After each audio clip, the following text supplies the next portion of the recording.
And here we go, recording in three, two, and one. David Tennant again? Welcome to episode 255 of Nerdery and Murdering. Big 255. I'm Zig with your nerdery.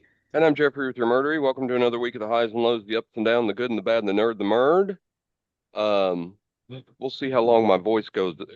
I've been sick all week. So sorry, I'm a little graveling and actually couldn't talk much Monday and Tuesday. I had to take Tuesday off. I was rough. Get My that si pollen, that cedar fever. I know it's sick. I was sick. My sister came to visit last week and they were not feeling well. And I don't know if I caught anything for them or just caught a bug, but I took them to the airport Monday morning and my throat was already hurting. And by the time I mean, I live like 15 minutes from the airport. Oh God, that must be But nice. it is. By the time I came home, I mean, I took a nosedive. It was bad. It just came on like a freight train. It's kind of stuck with me all week. So, excuse me. Um, so I will try to push through as best as I can. 255, that is happy 4th of July week for everybody out there listening to this live. You Happy know 4th of what's July. you know what's stupid? The 250th anniversary of America stupidly came as a surprise to me. I wasn't even it kind of I mean, I don't know. I'm trying to remember back to 1976. Oh yeah, the big Um bicentennial. That was yeah, huge. it was, and it doesn't seem like, I mean, I see it in places, but it seemed like doesn't seem like this has the same height. Um I understand we're a different nation now and there's a lot of bad things going on, so maybe that has something to do with it. But yeah, just like I said, kind of stupidly came as a surprise to me that this was 250. I wasn't even thinking about it. But anyway, happy 4th of July to the week to those you out there. Um, we finally have some rain down here, and I'm so glad for it. I hope this rain stays and sticks. We are in such a severe drought down here. When my sister was in town, we went out to SpaceX, and to get out to SpaceX, you go down a lot of roads where the Gulf, I'm going to say it, the Gulf of Mexico, is on either side of the road. Yeah, little Um, causeways. yeah, bone dry. I Oh mean, no. You mean the bone little dry. bayous and stuff are bone dry? Yes, it's bad down here. The drought Yeah, is those coastal plains should be horrific. full of water, Yes, or at they least should. at medium and high tide. Yeah. No, bone dry. Yeah, It's bad. And no. so we've thankfully got rain today, and I hope it That's kind of sticks all day. that's where all the fish and the wading birds and the alligators and the all the other stuff live. They kind of need Hmm. that water. Hmm. Yeah. So it's been severe down here. So this is Yeah. this is welcome rain. Um, but yesterday, before the rain kicked in, we went to our local market days here, which happens once a month Uh-huh. in downtown, and it was really kind of neat. We specifically went down because Chelsea is thinking about starting her own sourdough business. Uh-huh. Because she's really gotten into making sourdough or whatnot. And we had heard there were some vendors down there that did that, and there were three tables. Got to talk to them for a while. Um, I met another indie author down there, talked with him for a while. Met a director for a local library. She's going to talk to me this week about doing an author day at the library, which I thought was really Hey. cool. But it was neat. We're a smaller town down here, but it was really kind of neat. So Chelsea may end up doing some of that. Anyway, thought that was really cool. Cool. I have an update on one of our cases that we covered not too very long ago, the Texas Killing Fields case. Uh-huh. So Clyde Hedrick in that case was the man who was accused as a suspect in the documentary in 2022. His case actually got sent to grand jury, but he committed suicide before they could come back with a decision. Oh. But there has been an arrest of a 61-year-old man named James Dolph Elmore Jr., who has now been indicted by a grand jury for manslaughter and felony tampering of evidence in two of the deaths from two of the women found off Calder Road. Oh, so it So may have been two people working it. they think it may have been multiple people because there were so Yeah. many bodies found. But Yeah. these four that were off Calder Road, they think were all potentially one person, may have been Clyde Hedrick, may have been a couple, but yeah, they're making some progress in this case. It's been cold for a very long time, so I thought that was really cool that I saw those updates come across this week. Cool, cool, cool. The only other thing I have is since this is the 4th of July, I got fingers crossed that my second book, The Darkwind Paradox, will hopefully be out. I'm hopefully targeting June for it to be out. I just went through second round of edits with my publisher. They sent the first round back. I sent some, and this is just the formatting pass. We're done with the content pass, and this was formatting, and I sent them back some formatting errors. They sent it back to me. Found a few more. Hopefully we're very, very close. I should get the author proof in my hands soon. Fingers crossed. Yay. I'm really excited about that. Really, really excited. Yeah. Um, Prime Numbers is a great album. Prime Numbers is a great novel. The Darkwind Paradox is better. You know Yeah, why it's better? It's got my yes, name in it. yeah. Ugh. I shouldn't have done that. I don't need to feed your ego.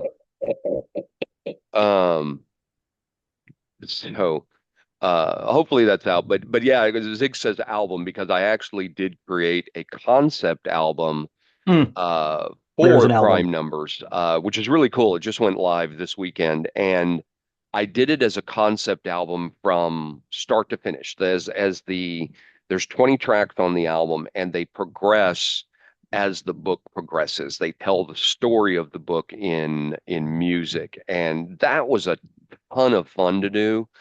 I'm going to do one for the Darkwind Paradox. That's going to be a much darker tone because the Darkwind Paradox, for those of you listening that haven't dived into it yet, that read Prime Numbers, the Darkwind Paradox is darker. It's very psychological, a little bit more horror centric, but it's still the same cyberpunk world and everything like that. It just goes into much darker themes.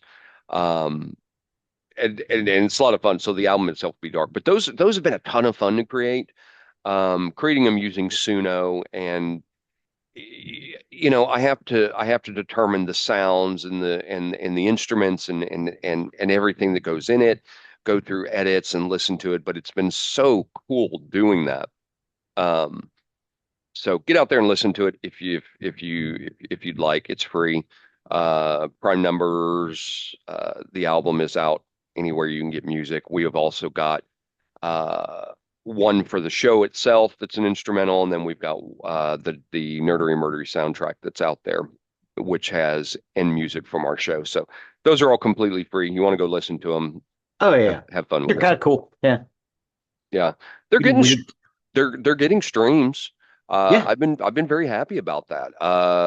To date, today, where am I sitting? Just had it this morning.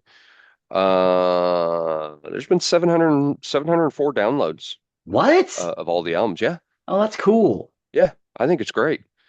People out there, obviously enjoying it. So, um, anyway, that's all I had. You got anything for us, or I ready to had a couple of things. go ahead? It's July 4th, so hopefully Fire Sign should be close to being out by this point. Um, Also, I will be appearing later on this month in July at the Burleson Public Library. They're doing like a mystery thing they do in the summertime, and a friend of mine asked me to come in and play Poseidon from the oh goodness. The Percy Jackson series. So I'm gonna play Poseidon. What do you mean play it? Well, I'm gonna be Poseidon, and the kids are gonna come and try to solve the mystery, and I'm gonna have clues to give them as the Oh, character of Poseidon. oh, that's Yeah, cool. an old Casa buddy reached out. Was like, "Hey, would you like to play Poseidon?" I'm like, you, yeah, that sounds like fun." We did a murder mystery dinner last week. Um, that was cool. It was a Old West theme. Chelsea ended up being the murderer, which it was really kind of cool. Um, you draw numbers out of a hat, and then the person who leads the murder mystery dinner, they pick a number, and that's, let the person know they're the murderer, and you read clues and things like that. It was interesting. It was kind of cool. We're gonna do another one. I don't think it's this month, maybe next month, but the theme is gonna be the Jazz Age. So they're fun. They're a blast. We had a great time. But yeah, good Yeah. luck with that. I think Oh, I think thanks. that'll be Yeah, that really should be cool. fun. Awesome. Yeah, that's an excuse to wear a Hawaiian shirt, maybe a wig. I don't need an excuse to wear a Hawaiian shirt. I wear them like all the time when I'm not working or anything like that. Like my one now. Very So nice. I like the bird on your shoulder. You get a thank bird you. on your shoulder. I do. I have a burn on my shoulder. This is from harddaddy.com. Anybody that if Hard Daddy wants to sponsor us, I love their shirt. I buy a lot of their shirts for golf and these Hawaiian shirts. So they're really cool. That's I got if I you'd like to sponsor us, Hard Daddy, please yes. contact us. Yeah, I we got could use the I sponsorship got you got. one I got one for my birthday that's got not really, they're not exact because I'm assuming they don't have the license, but they're kind of close to Star Wars starships all over it. Hmm. So Little I like it. spaceships. Yeah, little spaceships, and they're close, not exact. Anyway, that's it. That's it. You got anything else? You ready to step over to Yeah, the nerdery side of the house? we're gonna talk about the 14th Doctor today. You're on your own. Haven't seen it yet. I'm Um, behind. I'm behind so bad. the 14th Doctor is an incarnation of Doctor Who and the protagonist of the British science fiction television series Doctor Who, and they were all set up for the specials in 2023. It is portrayed by Scottish actor David Tennant, who previously played the 10th Doctor from 2005 to 2010, and again in 2013. Within the series narrative, Doctor is a millennia-old alien Time Lord from the planet Gallifrey with somewhat unknown origins, who travels in time and space in the TARDIS, frequently with companions. At the end of each incarnation's life, the Doctor regenerates, changing their physical appearance and aspects of their personality. Tennant's second incarnation is outwardly similar to the 10th Doctor, but with a more sentimental and affectionate persona and a weariness that reflects his life experiences in the century since. Prior to the reveal of Tennant's 14th Doctor, the BBC announced that the 13th Doctor, uh, portrayed by Jodie Whittaker, would be succeeded as the program's lead by a new Doctor portrayal of Ncuti Gatwa. However, Whittaker's final appearance surprised audiences when she instead regenerated into a form portrayed by David Tennant. Oh wait. Maybe I did see this one. Go on. Sorry. Yeah, yeah, it's where Jodie Whittaker changed into David Tennant. Everybody was expecting Ncuti Gatwa, but we didn't get Ncuti Gatwa. We got David Tennant. Right. Okay. Um, So there wasn't a David Tennant after Gatwa no, it into. was before. Okay. Then I have seen this. I apologize. Oh, I I'll have say seen that. not before, during, Right. because they bifurcated. Right. Right. Yes. Yes. Um, Yes. Okay. so the BBC later clarified that Gatwa would actually be portraying the 15th Doctor, following the three special episodes. And it was just three specials, 6 hours. They were each 2 hours apiece. The 14th Doctor's run consisted of three special episodes as part of the BBC's commentary on the Doctor Who's 60th anniversary, led by returning executive producer Russell T Davies, who previously led the show between 2005 and 2010. He was responsible for managing Tennant's first run as the 10th Doctor. Tennant was praised for his performance, though some criticism criticized the move to bring back an actor who had previously portrayed the Doctor. Um, He first appeared at the conclusion of The Power of the Doctor, immediately following the 13th Doctor's regeneration. The Doctor noticed that his appearance had reverted to form similar to the 10th Doctor, played by David Tennant. The following month, Doctor Who magazine announced that their monthly comic strip would feature the 14th Doctor in Liberation of the Daleks, a story that picks up straight after the ending of The Power of the Daleks, or The Power of the Doctor, depicting roughly the first hour of the 14th Doctor's life. So, what's great about this, and I have included the regeneration scene in our YouTube playlist. Um, Jodie Whittaker regenerates, walks out and goes, "What? These feel like the same teeth. It's the same hair. What? What? What?" And he's just amazed that he's got the same face that he had before. Um, so the liberation of the Daleks leads directly into the 14th Doctor's next television appearance. A minisode aired during the Children in Need telethon on the 17th of November 2023, and formerly titled Destination Skaro. It's just like a little 15-minute bit, and then it goes directly into that first episode, the Star Beast.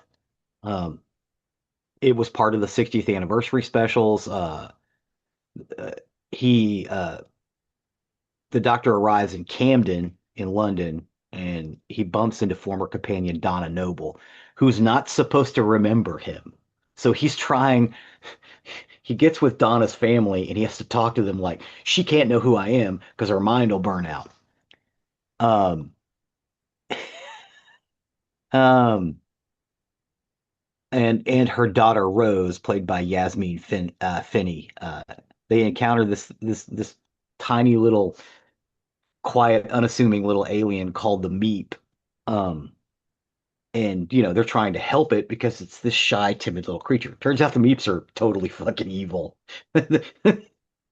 That shy, timid nature is is a way to get them to bring you in and trust them. It's like a lure.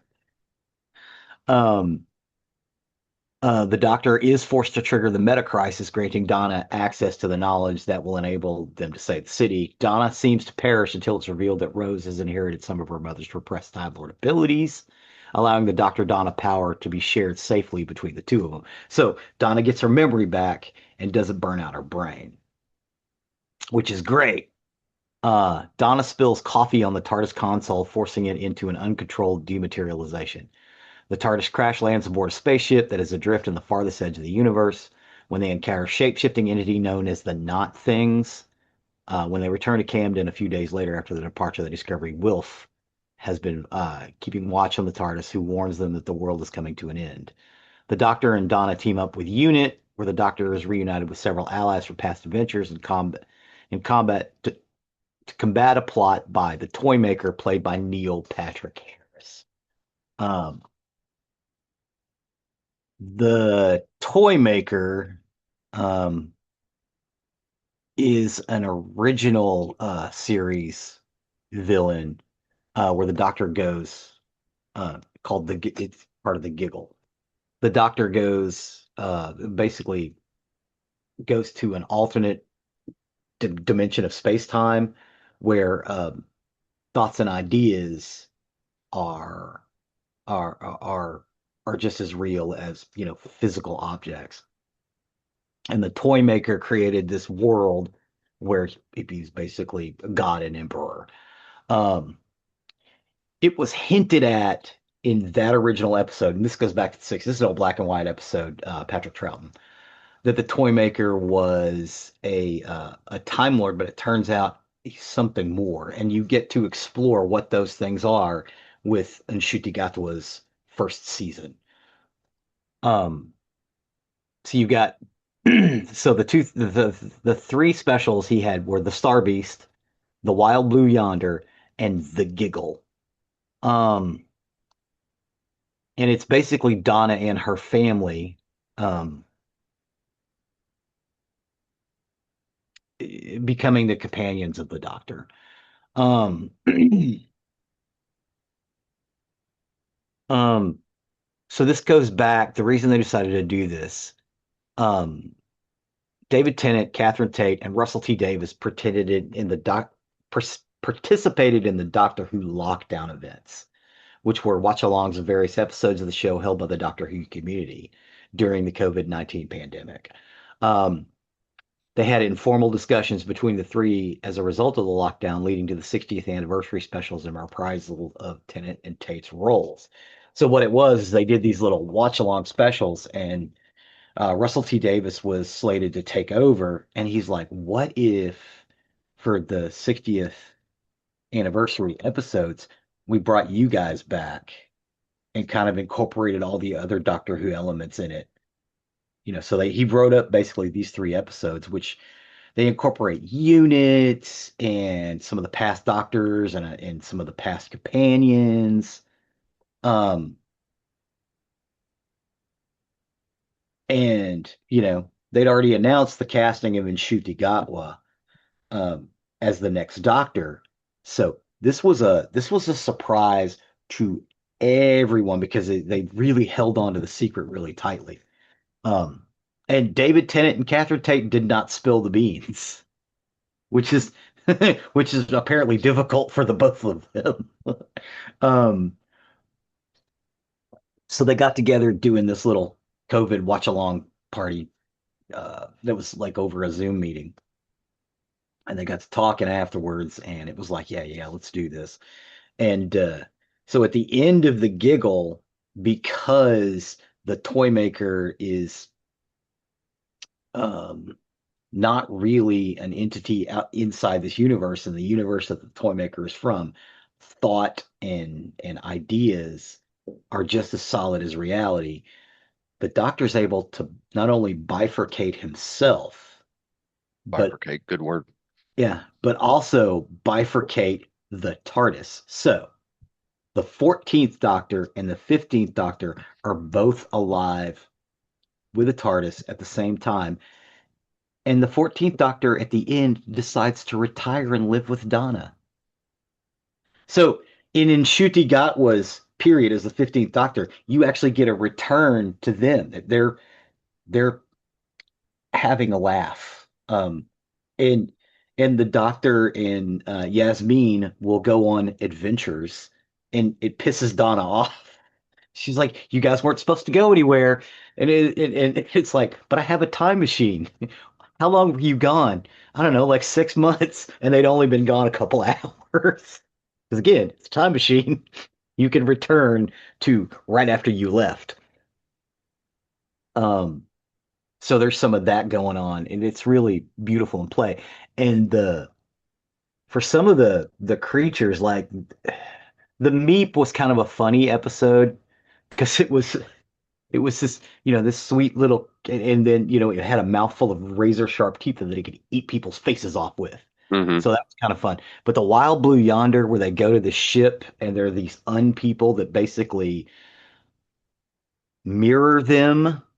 They mirror them, but they're also kind of elongated. Um, that was frightening.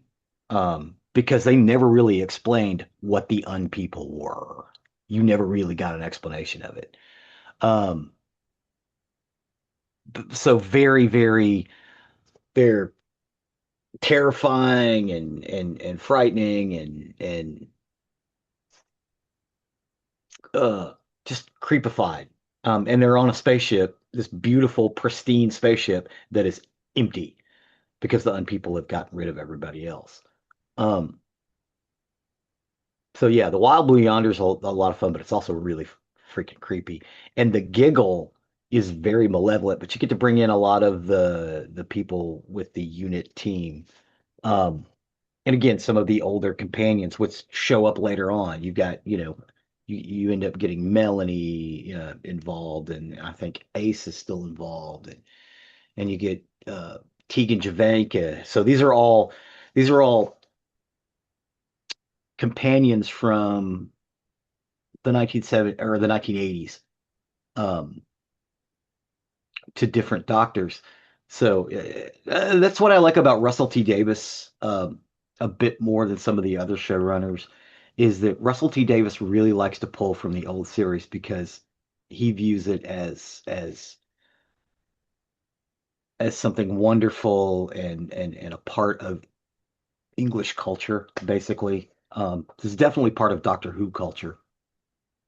I mean, a lot of people really didn't care for the old series, at least over here, because it's serialized. You get, every 30 minutes someone gets captured or there's a scare. It's because it was serialized. I think it's actually 27 minutes.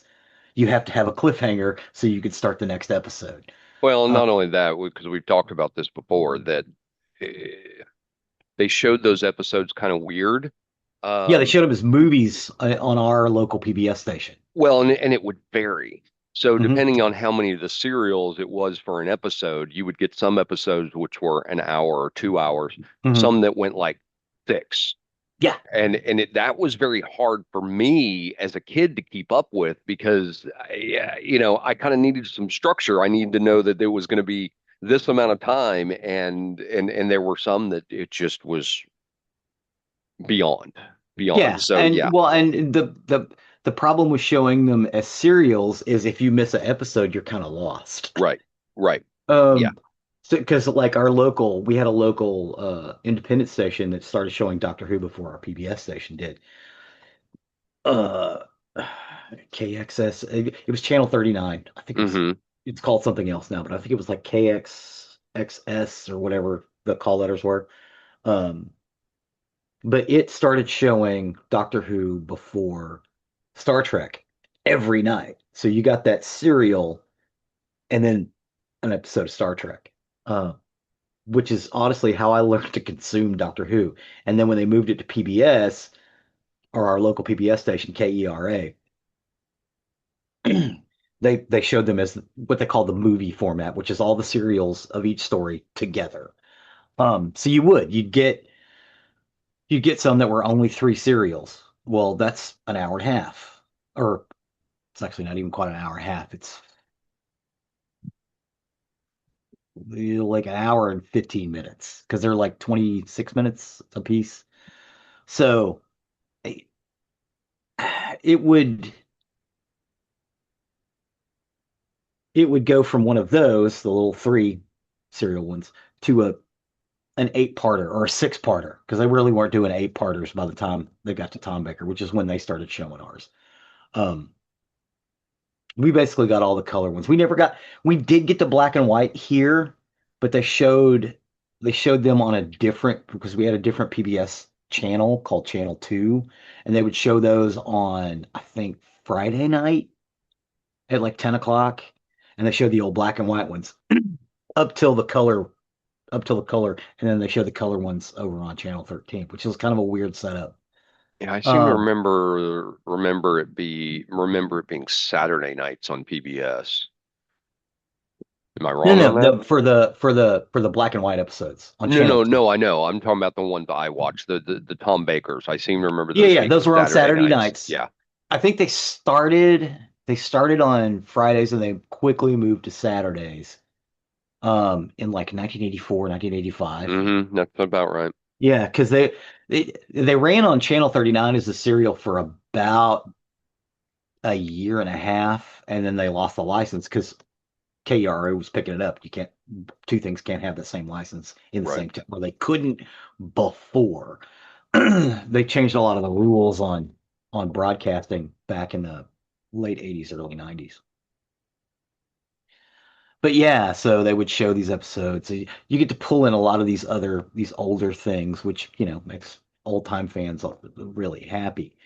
But honestly, pound for pound, the Star Beast, Wild Blue Yonder, and the Giggle, as far as episodes go, are a treat. Oh yeah.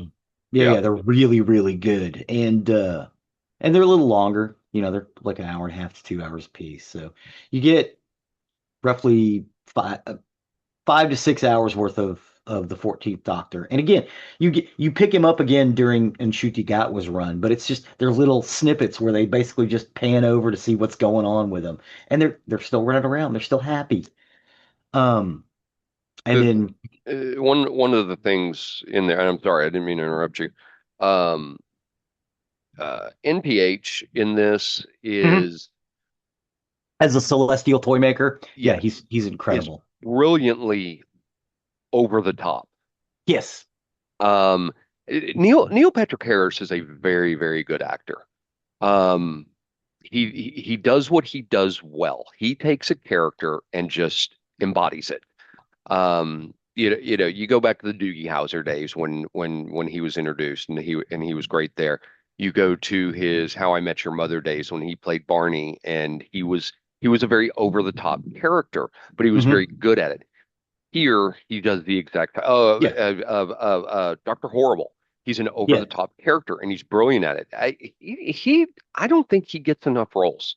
I'll be No, honest. no, he does not. And what was great is he really kind of channeled, he did his own take of it, but he also channeled Michael Goff, who was the Hmm. original, not our Michael Goff, Right. the I British was going actor to Michael Goff. mention.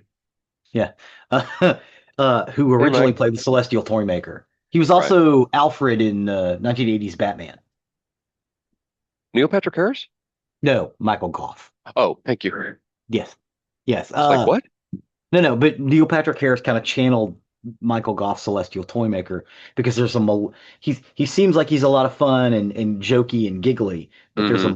malevolence behind him that Neil Oh Patrick yeah. Harris brings out. And it's like it's an old uh, Germanic wooden toy store that he's running and he's got more teeth than he should have and it's just creepy. Mhm. Um because it's like, well, we need to have fun. It's like, whoa, whoa, whoa, whoa, whoa. You're having fun is killing people. Stop it. And Unit gets involved, so you get more of Kate, um, um, Kate Hmm. Lethbridge Stewart, Hmm. sorry, Hmm. because it's Lethbridge Stewart. Um, and again, he bifurcates into and shoot the got one, then they bifurcate the TARDIS, and at the end of it, or I'm sorry, they said bi generation, which actually comes up in Ncuti was finale. The Ronnie, which is an old Time Lord that they dealt with. Um, the Ronnie comes back as well, um, and is bifurcated or bigenerated Hmm. into two different people. Um, so it's got a creep factor to it.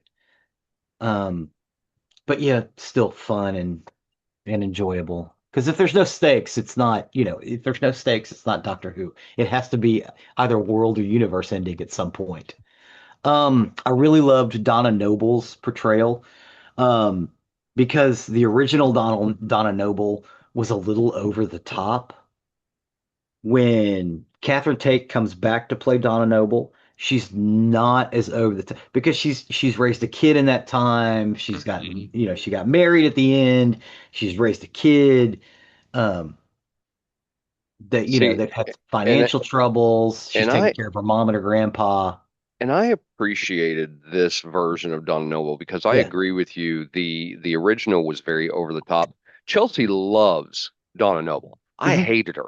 I couldn't stand her. She annoyed me every time she was on the screen, and I was never so happy as when she went away. But when she came back in this, she was really much better. Really, Yeah. a Yeah. whole lot better. Well, I mean, I liked the original portrayal, but I think it's fascinating the way that Catherine Tate was like, well, okay, this is not a young woman in her 20s and early 30s. This is an older woman who's had a kid, who's been married, who's held a family together. This is a more serious person, Hmm. and you see it. Even though everybody's like, why don't you go with a doctor and take a few days off? Go with the doctor, take a few days off. You, it's good for you because they spend most of that first episode running around trying to keep her, which is hysterical, by the way, because it's a very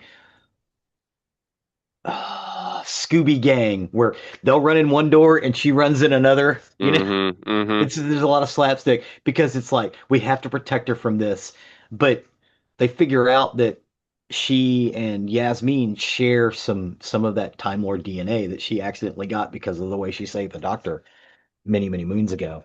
That she's able to bifurcate some of that Time Lord energy or TARDIS energy, which would have killed her. So she's able to kind of shunt it off and still survive and have her memories back. So, and then at the end of that episode, it's like, why don't you go hang out with the doctor? You could use a few days off. Um, which is nothing you ever would have said to the original Donna Noble. So I'm really glad that whole dynamic is working. And the fact that the 14th Doctor is able to retire at the end of it. And it also explains the museum keeper. Because in the 50th anniversary episode, um, Matt Smith is sitting staring at a painting of Gallifrey. Um, it's like it's got two names, Gallifrey Falls and No More. And the museum keeper steps out and it's Tom Baker. And he's like, well, see, that's what you don't understand. It's actually one name, Gallifrey Falls, No More. And he's like, what? He's like, yeah, you'll find that sometimes you visit old voices and old faces. And he's basically the keeper of the museum, and he's all cryptic and stuff when he talks, and then he walks off. And it's like, okay, at some point they're gonna have to explain how there are two doctors running around, and they have explained it. I think that David Tennant's gonna end up becoming the museum keeper or the curator. So I there was such a little thing, but they gave a nod to it with this whole 3 episode shows. Not to mention they're really great pieces of television and really good pieces of Doctor Who. Agreed. I look, I've been a Doctor Who fan since I was like 9. Um, and yes, I understand that some of it's a little too long. Some of the special effects from back in the 70s and the 80s were not great. They did the best with what they had. Well, and those of you who are new listeners to the show, because we do have new listeners to the show, Hi. um, go back and listen to the old Doctor Who episodes that Zick did Yeah. because he's done this chronologically.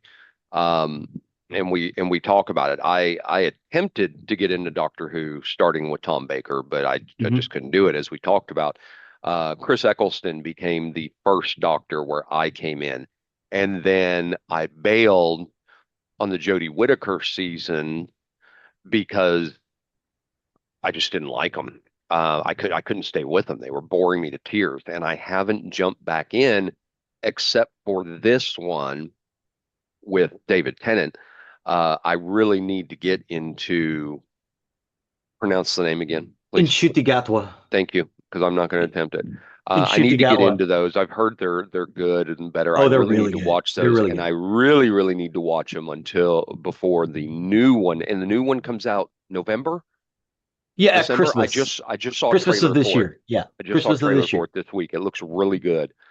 Um, Christmas of this so year. And in Shutigatwa regenerated into what appears to be Billy Piper. yes, and the trailer that came out this week displays her full force. Yeah, yeah, yeah. So, I mean, we're getting old people coming back as the doctor, and Hmm. I think that's great. But, what's great about this is now there are two doctors running around. Hmm. There are two doctors Well, running around. there has been for a while. Like you said, you had the Museum Keeper episode. Hmm. There is what is the episode called? I think it's called The Two Doctors, isn't it? Yeah, With yeah, where Tennant and they run Matt around Smith. together. Yeah, they're not supposed to, but every once in a Yeah. while they do. Especially like specials, they'll do this. They had the five doctors back in the 80s, which Yes. was amazing. Well, not Hmm. really amazing, but it was fun for Doctor Who fans. Sure. You had the one with the War Doctor, where there were two doctors in Yeah, that. Actually, I think there were more than that. yeah. I think Three. we ended up like 10 at one Did point we? because they were all in their TARDISes moving around. Ah, maybe. There's the Peter Capaldi episode where he is standing off to the side of the same field where who's a what's it is the original Oh, um the first Doctor, yeah, the first Doctor, where he's William standing Hartnell. when William Hartnell, he's standing off in a field Yeah, watching William Hartnell, yeah, uh his first episode. So they've done this from time to time. And of course you're going to get that because they are jumping through time. So yeah. there's very easily, a potential where they could run into, into another one. It's I think what I like best about these three things is it started out with a small conversation of three people getting together going, you know what, maybe we should do this. Hmm. And they just expanded on and it was beautiful. It was a love letter to Doctor Who fans. And I think the English public at large. Because it has been on since 1963.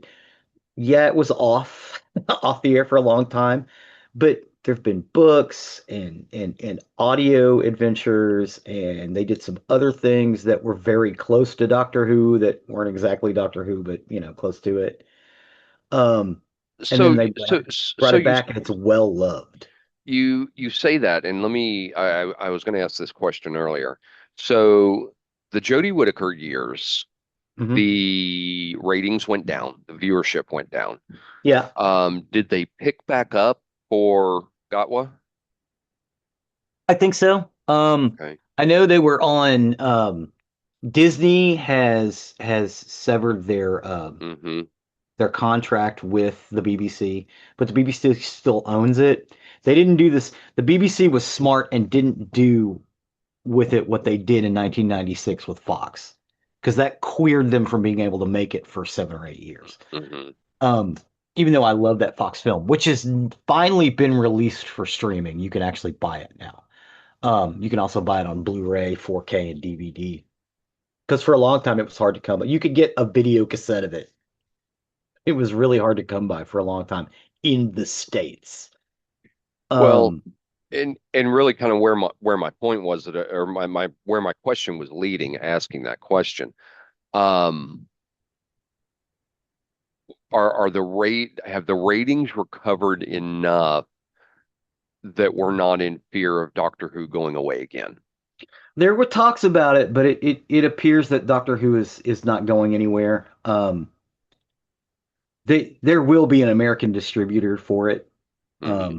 but the BBC is committed to making. Now they may not make as many, but the BBC is committed to continuing Doctor Who because the BBC is owned by the British people. Hmm. And this is culturally significant for the British people. They will never again take it off the air. Now, they may only do a couple of episodes every couple of years if that's what they can afford. But again, the BBC belongs to the British people. Doctor Who is a British cultural icon that reflects the British culture at the time that it's made. So it's going to continue to be made. Hmm. Um, in one form or another. So I don't think we're ever going to be in danger of ever losing it. We just may not get as much as we want Yeah, I was just curious because I mean, at some point. because the BBC is not contingent on ratings. Hmm. They are contingent on, well, I guess they are a little bit. It's on what the public wants. Hmm. And too many people they have too many people who have said do not take Doctor Who off the air again. You know what I mean? there's Well, there's too many and tax-paying British people who say do not take Doctor Who off the air again. We and may not so be watching her, but we're going to be watching Doctor Who. yeah, and so what I wondered, would there ever be a point that you would get Doctor Who fatigue? And people are like, you know what, this has just gone on way too long. We need to gracefully exit. I I don't see that. I don't see that coming. Again, I'm not a British person. Hmm. Um, but as far as I understand, it is still loved because it at its heart, it is still a children's show, and there are generations of people who have come up with it. So new, you've got new kids hiding behind the couch. That's what they refer to it as, because Doctor Who's very scary. So you got to hide behind the couch when the monster comes out and jump back out. It's a rite of passage for British children to not have to hide behind the couch when the monster comes out or hide their face when the monster comes up. Um, and that's still a thing today. Um, so no, I don't believe, and again, I could be wrong. I don't believe that Doctor Who is ever going to go away again. Um, we may get less, we may not have as much as we want, but there's not going to be a fatigue of it because of its enshrinement in British culture. Will there be a fatigue in the United States? That is possible. You know, it may be like the dark times when Doctor Who first came back and it was hard as hell to get over here. Hmm. Because it was that first David or Chris Eccleston season. Uh, if you wanted it while it was fresh, it was hard to come by. Then PBS stations started picking it up again because they're basically the ones who kept it alive over here. Um, and then it moved to Sci-Fi, and then it moved to BBC America, and then it moved here and there. It was on HBO and it was on Disney. I don't know where they're going to show it here. It may be hard to come by again. That's okay. I will figure out a way to find it and watch it. Um, there's a way to spoof your internet section to make you look like a British person, and they have a thing called the iPlayer, which you can watch anywhere. Um, I don't necessarily recommend that because it's kind of illegal, but it's not illegal here. It's illegal over there Right. because again, it's the taxpayers that pay for the BBC, so you do have to pay a radio and television tax. But yeah, I don't think it's going away. I don't think it's going away in the UK. It might go away here though. That is a possibility. Um, and one which is gonna make life a pain in the ass, but I'm gonna find it some way. If I gotta go stay in Canada for a couple weeks because they'll get it. Huh. The Canadians get it because they're still part of the Commonwealth. And if you live in the parts that are close to Canada, you can still pick it up because it's still over the air.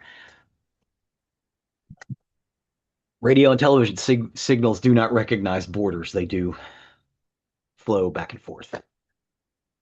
But yeah, I, I don't think so. Is it possible? Yeah, it's possible. Anything's possible. I mean, it was off the air for I think 14 years. I Hmm. think in total because it was off the air and we got it back for like one thing and it went off the air and then we had a bunch of specials and stuff.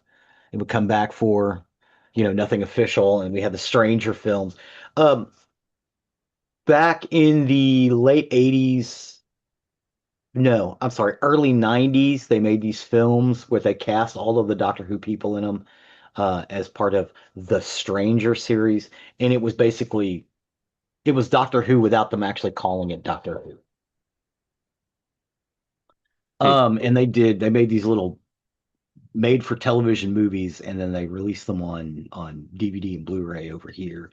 I think they showed them on the PBS stations, but they made a, I know at least four of them. Um, so they still were doing that, even though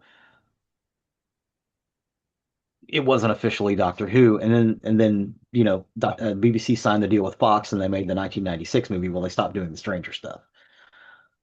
And after the 1996 movie did well in Britain, but not here, Fox still kind of retained some rights. So they did that's when Big Finish Audio really kicked into high gear. Big Finish Audio does radio dramas for Doctor Who. So after the 1996 movie didn't generate anything else, Big Finish just kind of took up the reins and kept going until they brought the series back. Right. They're still going on. They're not making any of the Stranger films anymore, but the Big Finish Audio is still going strong. And they're Big Finish Audio, even though it's a separate company, is still official Doctor Who stuff. It's basically the stories in between the stories. Um, so they're a lot of fun. Enjoy those immensely, as well as novels and things like that. So yeah, Doctor Who, I don't think we're in danger of losing Doctor Who anytime soon, but we might not get as much as we want. Right. I was But that just I was just curious. I'm, just something I thought about that, yeah, Could it possibly ever get some sort of user fatigue? I just Maybe here, maybe here. That wouldn't surprise me, but I don't think the British are gonna allow that to happen again. Because there were a lot of people who were really unhappy about them taking it off anyway. Even if they weren't watching it, it needed to be on because it was part of their culture. mhm. It was like tea. Tea. It was like tea or the Beatles. It's just it's this is what they do. Um, but yeah, that's about it for the 14th Doctor. I figured we'd talk about it more than just give a bunch of facts and figures. I did want to get to the part about the story about them. It started as a conversation around these watch parties, Mhm. and that the David Tennant thing was a big because it was a big surprise to everybody. Nobody saw that coming. Um, because we were all expecting in Shutigawa. Um, um, so yeah, that's about it for the 14th Doctor, other than get out and watch it. It is on, I think, HBO. All of these are on HBO. I think that's correct. I think that's And where it is now. yeah, and the Shutigawa stuff is all on Disney. So you have to jump around a little bit. But yeah, you can go out and check these out. It might be on Disney instead. I'd have to look. It's either on HBO or Disney. You can go out and watch it right now. Um, and I know they've got a Netflix deal too, so at some point you'll be able to see it on Netflix as well. Um, Netflix had it for a while. yeah. Still shows on Disney, Disney, BritBox, Amazon Prime, Pluto TV, the Roku channel. Oh wow. Okay, so it's on a lot of stuff. You can watch it for free with commercials. Nice. Well, here, I'll tell you what, let me look on Disney here and I'll tell you real quick if Yeah, they're you're looking all for on this. Disney. Yeah, you're looking for the Star Beast, the Wild Blue Yonder, and the Giggle. 1 second, let me log in. I couldn't remember where the split was. I can't remember if the split is after Jodie Whittaker or or at after David Tennant. But I know Oh, HBO had a deal, then Disney had a deal, and then wherever that deal stops, that's where one of them has like the new series and the other one doesn't. And then the old series is in different places. dun, dun, dun, dun. Sorry, I had to get a one-time code in order to get in. Nice. All right, here we go. So, Doctor Who. Um, it shows. Yeah, it's just the got one ones. Okay, but you don't have the Star Beast, the Wild Blue Yonder, or the Giggle. No, Okay. no. Season one, season two. No. Okay. Then they're probably on HBO then. I Uh, couldn't remember where the cutoff was. and on HBO, because this is one of my services. Doctor Who. Let's look there. Doctor Who. Doctor Who is not on HBO. Oh, Period. well, it's somewhere. 'Cause I was just watching Uh, it the other day. so Amazon, and let's go to. So we're sitting here doing this live searching streaming Yeah, yeah, services. yeah. Why are we searching stuff Uh, on a radio Doctor broadcast? Who. That's all right. I mean, because people might It's want to know. out there, Doctor Who is payment only on Amazon. so you can buy it. Yep, you can buy it. So it doesn't appear to be streaming free anywhere. That's weird because Yeah, it was just a few weeks ago when I was writing this stuff up. yeah, Well, I say a few no, weeks ago. It was a couple of months ago. no. It'll So probably pop back up it again. may only be BritBox. Another good reason to have the BritBox extension on your Prime. It's only like $5. That's also how you get Blake Seven. Interesting. I Well, wouldn't get the BritBox proper because it's like $10 and you don't hmm get any more. Or at least you don't get any more of the stuff that I like. Um, and the BritBox proper is very hard to navigate. hmm Um, which, turns me off. I'd rather use Amazon and just have the BritBox extension. Yeah. Anyway, that's about it for the Cool. 14th Doctor, David Tennant, again. Awesome. And we'll Appreciate move that. on to Gatwa. Yeah, I'm gonna do my best to watch his 2 seasons between now and then. So give me a little bit of time. We're finishing up a series right now, which we should actually finish this week. Or at least the latest season. So yeah, give me some time. I'll mention that to Chelsea that we need to watch that series, and maybe we'll finish Jodie Whittaker and then jump into that. I don't know. We'll see. We'll see. Cool. Awesome. Well, with that, then I will step over to the murdery side of the house. Murder. For today, I got my information off the Federal Bureau of Investigation, the Idaho Department of Correction, the Idaho Statesman, East Idaho News, Associated Press Archives, the Spokesman Review, KTVB, News Idaho, Murderpedia, the New York Times, and this is the story of Paul Ezra Rhoades. Paul Ezra Rhoades. So take a peek at the map of the United States. I, Idaho is not something that jumps out as associated with serial killers. It's known for mountains, rivers, wide stretches of land. These are small towns where people tend to know Potatoes. their neighbors. Yes, potatoes. In a lot of ways, Idaho really represents the quieter side of America. It's really the kind of place where violent crime feels very distant and something that happens somewhere else. Um, but in the summer of 1987, that that sense of distance disappeared because within a matter of weeks, young women began disappearing across parts of southern Idaho. They were disappearing from parking lots, from shopping areas, really ordinary places that people pass through every day. And we've talked about with a lot of these serial killer cases, especially pre-90s, the cases seemed unrelated. They happened in different cities, different victims, and they were different circumstances, but investigators would soon realize something that really changed everything, that they weren't isolated and that someone was hunting women.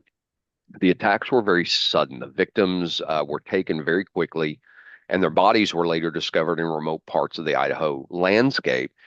And by the time investigators understood what was happening, multiple lives had already been lost, and the person responsible is still out there. So, unlike some of the cases I've been covering this A to Z journey, this is a story that would eventually have an ending. We've had some that haven't. This would end with an arrest, a trial, and years later, an execution. But before that, communities across Idaho were asking the same question: who was responsible for these disappearances, and how many victims were there going to be? So today on our journey, we're going to go to the Gem State with Paul Ezra Rhoades. This is our next stop in the A to Z journey across America's serial killer in Idaho. And so again, in the summer of '87, Southern Idaho was not expecting to become the center of a serial killer investigation. There were cities like Blackfoot, Idaho Falls, and Pocatello that were places where violent crime was relatively rare. Families all shopped at the same grocery stores every week. College students moved through town during the summer months, and life just moved at a smaller pace than it would in larger cities. But that was the summer things began to change because young women were disappearing. On June 27th, 1987, a 21-year-old woman named Stacy Dawn Baldwin vanished in Blackfoot, Ohio. She'd been at a shopping center at the Common Sense convenience store when she disappeared, and witnesses later reported seeing her outside near the parking lot. But after that, she was gone. Her family reported her missing, and local authorities began searching for answers. And at first, investigators didn't assume the worst. Adults disappear for many reasons. They probably told them you have to wait 24 hours or something like that, which, by the way, you do not. That's a Um, lie. it is a lie. We have Um, discovered that is a lie. But sometimes people leave town voluntarily, and sometimes they showed up days later. But as time passed, she never returned, and that's when the discovery was made. Her body was found in a remote area outside of town, and she had been murdered. Just over a week later, on July 11th, 1987, Susan Michelle Michaelbacher, who was 19, disappeared from a grocery store parking lot in Idaho Falls. She had been running errands when she vanished, and her car was still in the parking lot, but there were no signs of a struggle, and no witness could clearly describe what had happened. Investigators, though, were starting to see this very disturbing pattern. Another young woman, another public location, another sudden disappearance, and days later, her body was found in a rural area and she had been murdered. So investigators now had two cases that looked alarmingly similar. They were two women who were abducted in broad daylight, discovered in in isolated location, and two murders within weeks of each other. And so detectives began asking, were they dealing with a serial killer? Well, just 2 weeks later, that answer would come when July 24th, 1987, Rhonda Melinda Davison, who was a 21-year-old college student, disappeared in Pocatello. She had been working at a convenience store when she had been abducted. Customers arrived and noticed that something was wrong, that the store was unattended, and that she was gone. Oh my God, he So, pulled her out while she was working? yeah, yeah. Oh wow. Okay. And investigators immediately connected the disappearance to the previous two cases because they now had three young women and three disappearances in three different towns across Idaho. And so the signs were all impossible to ignore. Somewhere out there, someone was targeting young women and taking them without warning. But Also, I just looked this up. This mhm, area of Idaho, the southern part of Idaho, is where the high desert meets the mountains and the forest covered mountains. It's where those two things converge. So there's lots of places that are empty out there. yes, yes. By late July, law enforcement agencies across Idaho began sharing information and coordinating their investigations, which thankfully for that, because we saw a lot of these where it took a lot of time before they started coordinating this stuff. It started with local police departments, and then state investigators and the FBI became involved. Um, and the FBI came in because whoever was responsible did not appear to be operating in just one town, and so they had to bring in more. This killer was moving, and with each new victim, the urgency grew. Investigators knew if they did not find the person responsible soon, there was a very real possibility that another young woman could disappear next. But what they didn't yet realize was that the man responsible was already moving through the area. He was watching, he was waiting, and he was preparing for his next attack. By late July of 87, fear had spread across Idaho. The crimes occurred in the three different towns, but investigators were now convinced they were connected, and the pattern was very clear. Um, but what they needed now was a lead, and that lead would come from a witness. In the investigation into Susan Michaelbacher's disappearance, there was a witness that provided detectives with an important detail. Someone had seen a man speaking with her in the grocery store parking lot shortly before she vanished. He was described as being in his early 30s and driving a brown pickup truck, which doesn't narrow things down very much. Pickup trucks are very common across, especially areas like this, like Idaho. And the description itself was fairly general, but investigators began circling the information anyway because the smallest crack can open a case wide open. Um, Not long after the third murder, there was another incident that occurred, and this was what really changed the direction of everything. There was a woman who reported that a man in a pickup truck had attempted to force her into his vehicle, but unlike the previous victim, she managed to escape. She was able to give investigators a much clearer description of the man in his truck. The vehicle was a brown Chevrolet pickup truck. The man appeared calm but persistent, and most importantly, she has seen enough to help investigators identify him if they ever saw him again. So suddenly, detectives had a potential suspect, and on August 7th, 1987, police officers in Idaho Falls noticed a vehicle that matched the description investigators had been circulating with this brown pickup truck. Excuse me. The driver was a man named Paul Ezra Rhoades. Officers stopped him, and there was nothing immediately connecting him to the murders, but there were things about the encounter that raised their suspicions. He appeared nervous, and his explanations for where he had been did not always make sense. Investigators also soon learned that he had a criminal history involving violence, and that was enough for detectives to start looking a little bit more closely at him. So they started looking into his background, and they found connections that were very difficult to ignore. There were witness descriptions, his vehicle, and his presence in areas where victims had disappeared. So eventually, investigators decided they had enough to arrest him. And once in custody, this is when the pressure began to build because detectives believed they had finally found the man responsible for the murders, but they still needed proof. What happened next would provide them with exactly that. Once he was in custody, Paul Ezra Rhoades began being questioned by investigators about the murders, and at first he denied any involvement. Witness statements placed him near locations connected to the victims, as I had said. His vehicle matched the description given by multiple witnesses. And investigators thought they could place him in the area where women had disappeared. So eventually the pressure began really growing, and Paul Rhoades started talking.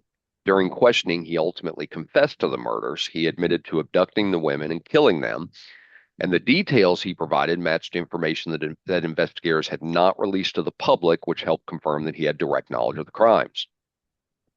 According to the investigators, Rhoades had targeted women who were alone in public places. Again, we had parking lots, convenience store, shopping areas, places where someone could approach quickly and force a victim into a vehicle before anyone realized what happened. Once he had control of the victims, he would drive them to remote areas where the murders would take place. The crimes were extremely brutal. The families of the victims, though this confession confirmed the fears that they had been living with for weeks, but it also meant the person responsible had finally been identified. Rhoades would be charged with multiple counts of murder, and the case moved through the Idaho court system where prosecutors presented the evidence against them, all the confessions, the witness statements, the timelines.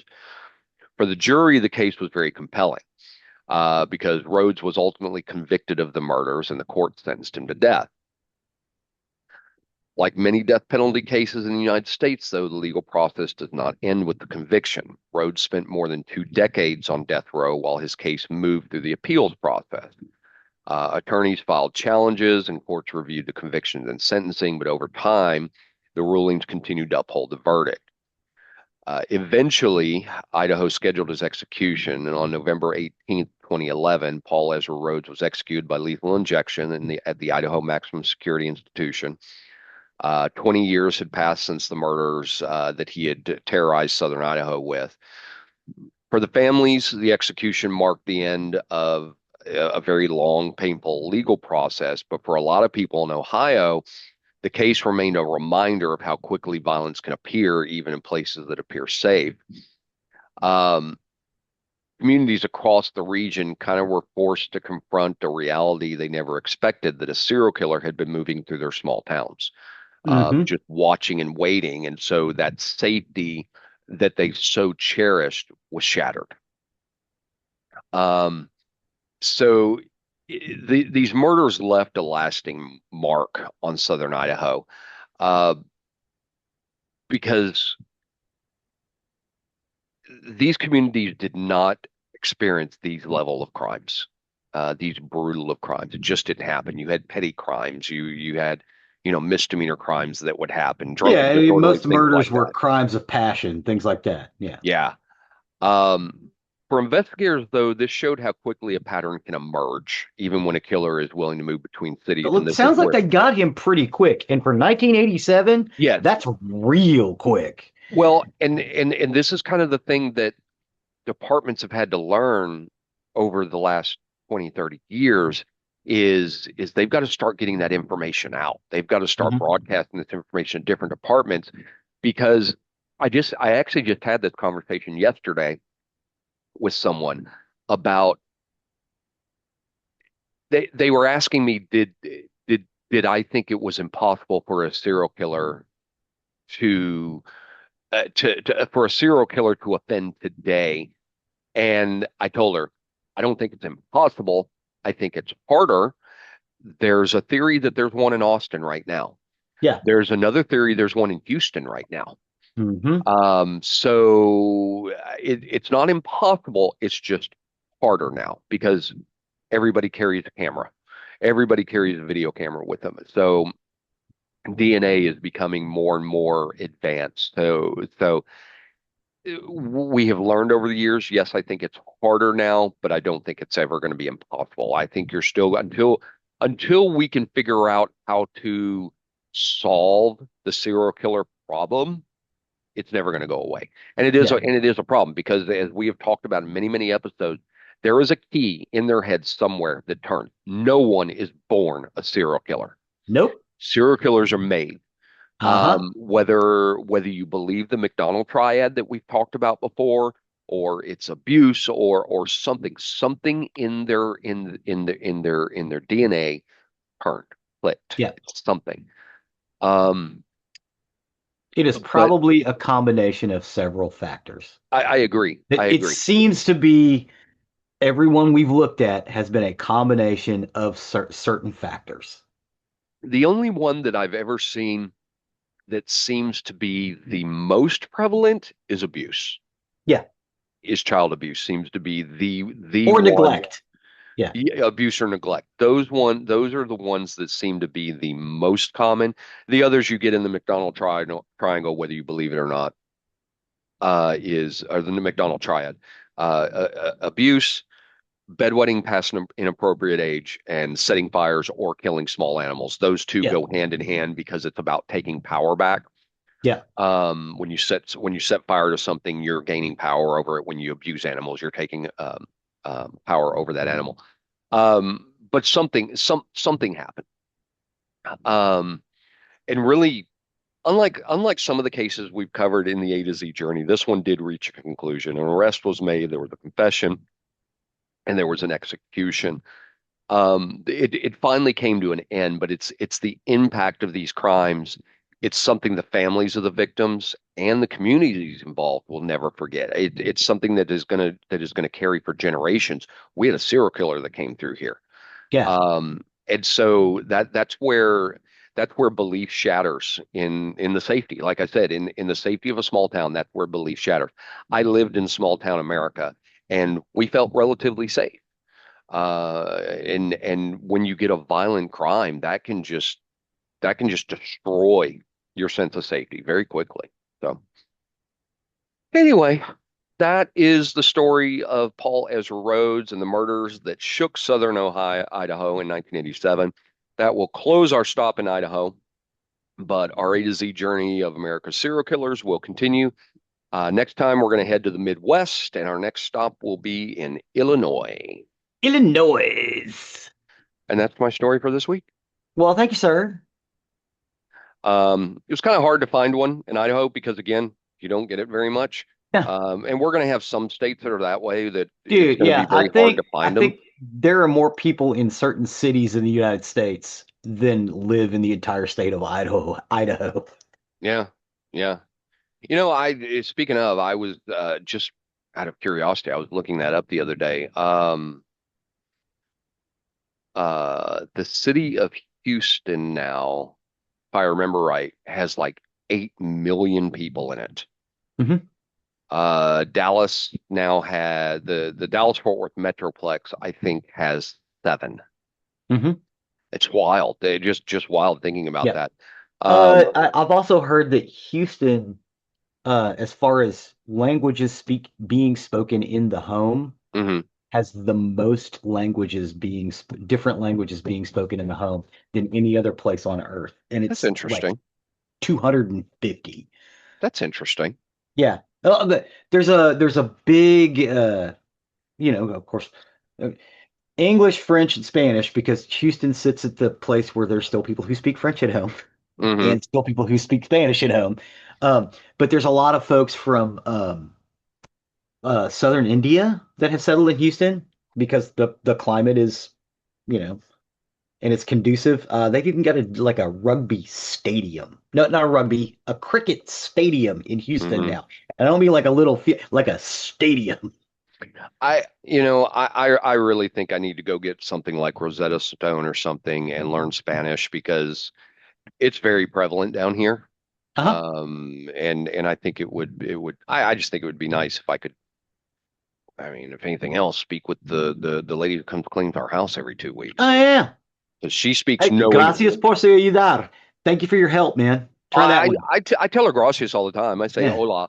But if I have to actually talk to her, I use Google Translate. I type on Hmm. my phone what I need to say to her, and she reads it and she types back, and that's the way we talk. I Yeah, yeah, really but I mean that's probably formal Spanish, and there's a lot of stuff in the Spanish that that lady's probably speaking that is actually, like oh Aztec. sure. Yeah, I don't know. I don't know. But I keep thinking about that. I keep thinking I really ought to learn it. But anyway, that will take us to the end of another recording week. We had our nice little squirrels off as we usually do. Thank you. That's just how we go. So, if you enjoy that, welcome. If you don't enjoy it, sorry. Um, we've got a whole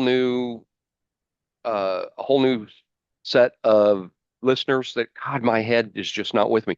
We have a whole new set of listeners out there. So welcome those of you. Hope you've enjoyed it. Hope you stay with it. We've got a ton of episodes out there.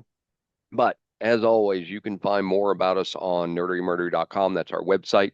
You'll find links to our YouTube page, which Zig works on, and you'll find links to my book. You'll find links to the soundtracks. You'll find links to all kinds of things. But really, the YouTube page, Zig does a whole lot of work on that. So you'll find what he did for this episode. Thanks, sir. Thank you for all your work on that. Yeah, thank you.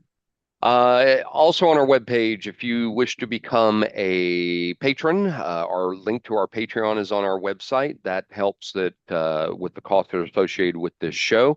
With your patronage, you do get exclusive episodes that are not released anywhere else. And you also get our episodes as soon as they're available, usually weeks ahead of everybody else, as soon as we're done with the editing.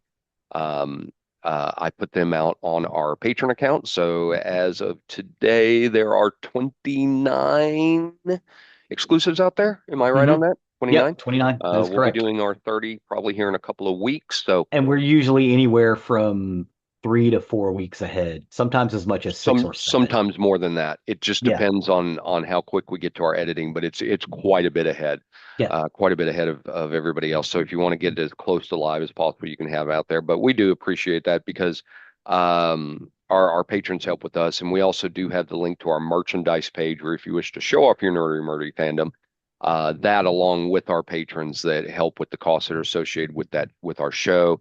There are costs for our uploads, for our storage, for our website, everything that's associated with this. It's not cheap, it's not free, and we do appreciate each and every one of you. Please and thank you. Please and thank you. One thing you can do that's completely free is go out and give a 5-star review wherever you can. It really helps us and helps others find our content that may be looking for the information we discuss. And last but certainly not least, to our good friend Chuck, you can go sleep now. Good night, Chuck. Good night, Chuck. With that, I have been Zig with your nerdery. and I'm Jeffrey with your murdering. Cue the music.